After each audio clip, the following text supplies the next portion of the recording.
Hello and welcome to a new sprint review from the Eclipse JKube team. Regarding this sprint's accomplishments, on the JKube side, we released version 1.6. We are still working on the Gradle plugins. We are now almost finished with the enriched support for Gradle, and this work should be completed by the end of next sprint. For Fabricate Kubernetes client, we released version 5.12.1. We are now working on version 6 with the help of many people from middleware teams. Hello everyone, I'm Rohan from Eclipse JKube team, and today we'll be looking at different ways to generate ConfigMap using Eclipse JKube. First is via the plugin configuration. We can provide a ConfigMap related configuration in the Kubernetes Gradle Plugin configuration section, and we can provide different entries for the data element of the ConfigMap. So let's look into that. So for that, I'll be going to the demo project. It's a very basic Quarkus Gradle application. I have already added Kubernetes and OpenShift Gradle plugins here.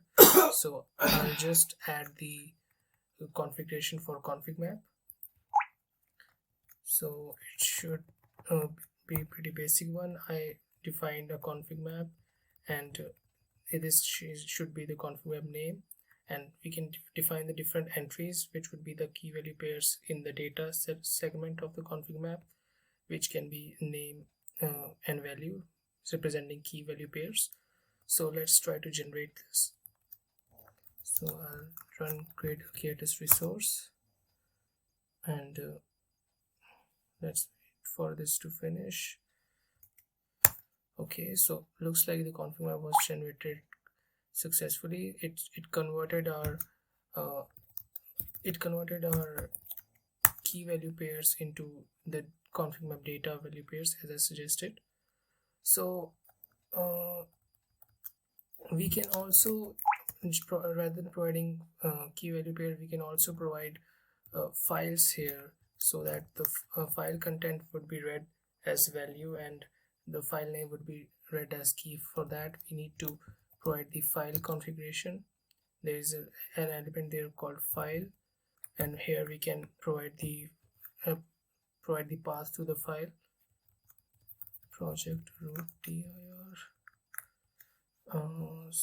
So let's say I have a file in source main resources application.properties.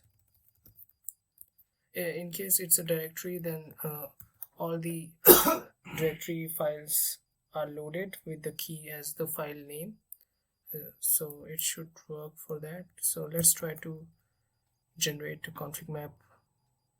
So here I have added another entry. So the ConfigMap would be the name with name ConfigMap demo, and it would have two entries. So let's try to see what it generates.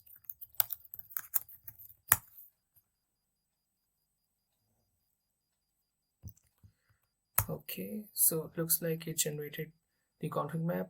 This one is generated from the key value configuration, and this one is generated from the file configuration. It is also possible to provide ConfigMap related data fields via JKube annotation.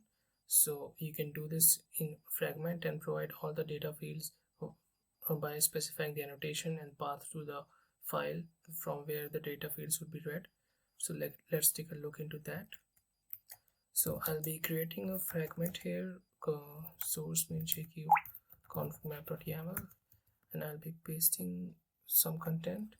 Basically, it's just a ConfigMap with metadata, with the name and the annotation, which is the JKube annotation. It just uses this as the name of the key and this as the value of basically this is a path to a file. It would add a data entry of key via annotation and value of the file contents. So let's run the resource code and see what it generates. Okay.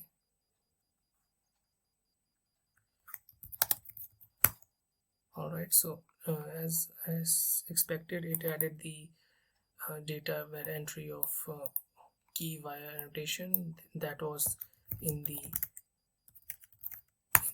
annotation as configured, and the value of the contents of this file, source main resource application.properties. So it looks like it's working as expected. So this concludes the demo. Thanks a lot for watching. So this is really in the early stage, but this is an integration that has been done in Eclipse to showcase what we can do to help JKube adoptions. So here is my Quarkus application. So the first thing that I need to do is to enable JKube. So now you can see a JKube commands. So once it's enabled, you will see another JKube commands that you can play on this application. So the first one is to build an image, and you can push an image, and then you can deploy. So we will see all of them. So basically, you have the minimal configuration. So it will try to guess image name, and basically what it's going to happen is that if now you try to push that image, you will probably get an error because you will use probably a repository on Docker Hub or Quay which is invalid. So what we're going to do is we will update the application definition. So basically it's a Maven application, so we will update the pom.xml. So maybe in the future it could be implemented also as a JKube command. So we will use the properties, and we will specify the jkube.generator.name, which allows us to specify the image name, and we will use a quay.io repository, which I own.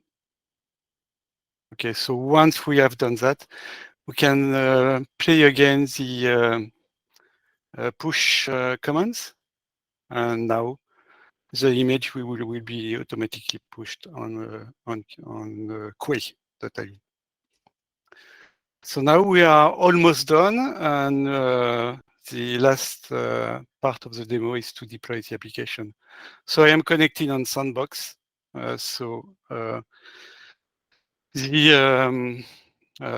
the configuration will be done on Sandbox, so it will create a deployment, deploy that image, and we should be ready to test that application. So I'm going to switch to my browser, go to the Sandbox.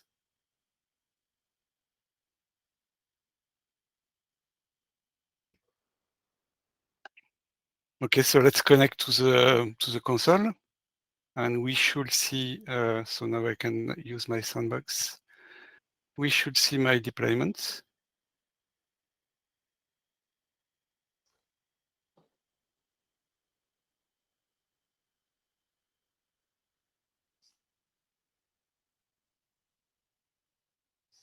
So it's here. I can see that deployment is called REST. So I can see that there is a pod which is running, there is a service, and there is a route that is available. So just use the route, and I can see that I can access my application. So it was quite easy to deploy using this integration.